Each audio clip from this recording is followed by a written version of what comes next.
सुप्रभात प्रिय विद्यार्थियों। आज हम अपनी हिंदी पाठ्य पुस्तक आरोह के काव्य खंड के पाठ 1 कबीर के पदों का अध्ययन करेंगे।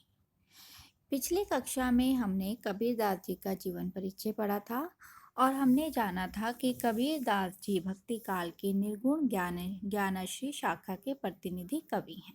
इनकी भाषा सुदखड़ी है और इनकी रचनाओं में अनेक भाषाओं का समन्वय देखा जा सकता है। इनका मुख्य ग्रंथ बीजक है, जिसमें साखी, सबद और रामायणी ही संकलित हैं। कबीरदास जी के 2 पद जो हम पढ़ेंगे वह कबीर वांग्मय खंड 2 सबद से लिए गए हैं। पहले पद में कबीरदास जी ने ईश्वर की सर्वव्यापक सत्ता को स्वीकारा है, अर्थात उनका मानना है कि ईश्वर सृष्टि के हर कण में मौजूद है और इसी मत की पुष्टि करने के लिए उन्होंने अनेक उदाहरण दिए हैं। आइए पद शुरू करते हैं। कबीरदास जी कहते हैं, हम तो एक एक करी जाना। हम से तात्पर्य यहाँ पर कबीरदास जी से है। कबीरदास जी ने स्वयं को हम कहा है।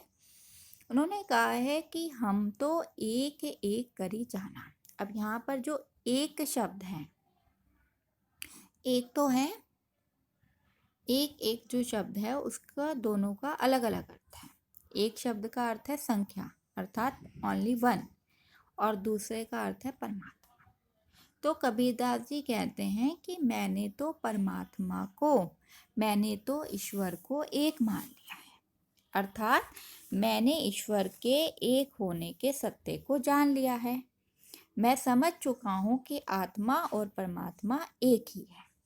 तो यहाँ पर जो एक एक शब्द है वो 2 बार तो प्रयोग हुआ है, लेकिन अलग अलग अर्थों में प्रयुक्त हुआ है। तो यहाँ पर यमक अलंकार है और एक एक शब्द रिपीट हुआ है, तो यहाँ पर पुनरुक्ति प्रकाश अलंकार है।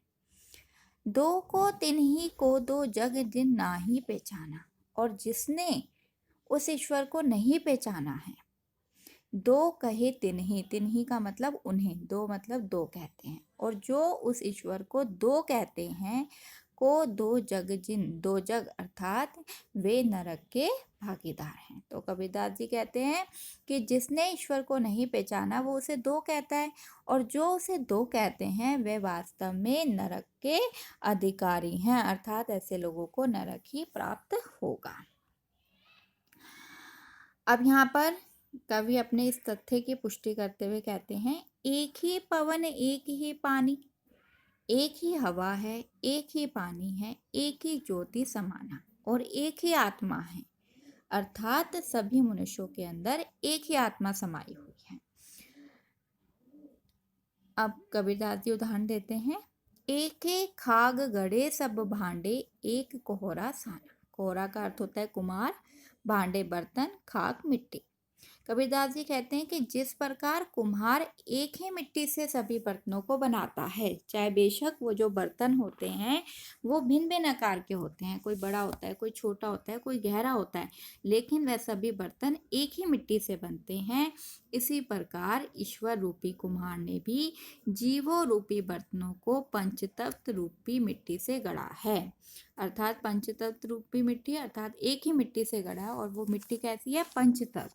पंचतत्व कौन है? अग्नि, आकाश, वायु, जल, पृथ्वी। तो ये पंचतत्व हैं, और इसी पंचतत्व से ईश्वर ने हम जीवों को बनाया है। सब घटी अंतर, घटी यहाँ पे अनेकार्थी शब्द है। घटी का अर्थ होता है हृदय या शरीर। तो सब घटी अंतर, अंतर का मतलब भीतर।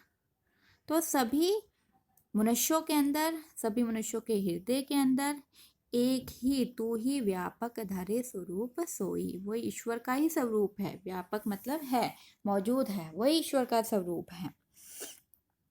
लेकिन माया देखी के जगत लुभाना, लेकिन जो ये मनुष्य है वो माया, माया कैसे? सांसारिक मोह माया, जो बाहरी सुख सुविधाएं होते हैं, जो बाहरी आकर्षण होती है, तो ये आकर्षण होता है, तो ये जो लोग हैं वो माया रूपी ब्रह्मजाल में देख के जगत लुभाना, माया को देखकर संसार लालच में पड़ जाता है, अर्थात मोह माया के चक्कर में फंसकर काहे रे नर गरवाना, और उसमें पढ़कर वो क्या करता है? काहे रे नर गरवाना। कबीरदास जी कहते हैं वो क्यों घमंड करता है? लेकिन कबीरदास जी कहते हैं कि मैं तो दीवाना हूँ, निर्भय भया कुछ नहीं व्यापे, कहे कबीर दीवाना, कि मैं तो दीवाना हूँ। दीवाना क्यों कैसा हूँ? क्योंकि मैंने प्रभु की भक्ति पा ली है और मैं प्रभु की भक्ति में पूर्ण रूप से लीन हो चुका हूँ।